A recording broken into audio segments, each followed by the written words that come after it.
Hi! So ngayon pag-usapan natin yung comment na nandito sa screen. So let's start. Hindi totoong ayaw ni Jesus na paglingkurin ang mga babae.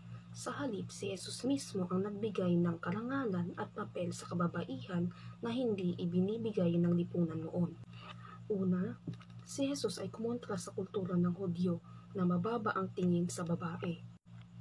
Kinausap niya ang Samaritanang babae sa Juan chapter 4, pinoprotektahan ang babaeng nahuli sa pakikiapid sa Juan chapter 8, at pinayagan ang mga kababaihan na sumunod bilang mga alagad.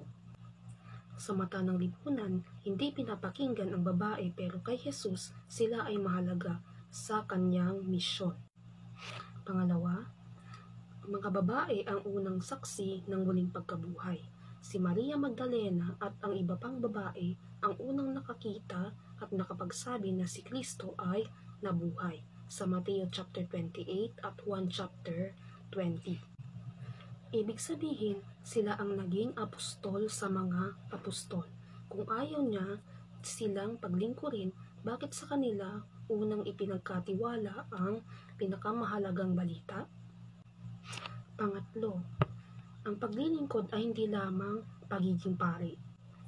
Totoo na ang 12 apostol ay pawang lalaki, pero iyon ay simbolo ng 12 tribo ng Israel. Hindi ito diskriminasyon, kundi plano ng Diyos sa simbahan. Ngunit hindi nito binawasan ang misyon ng mga babae.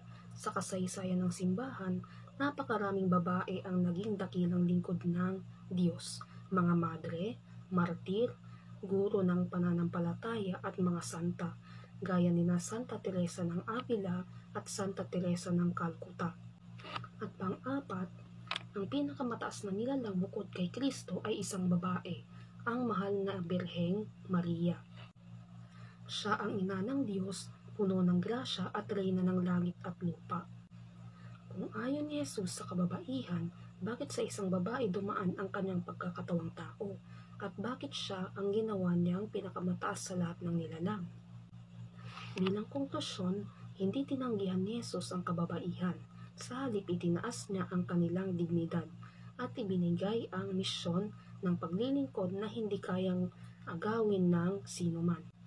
Ang simbahan ay naniniwala na ang babae at lalaki ay pantay sa dignidad, magkaiba lamang ng tungkulin ayon sa disenyo ng Diyos.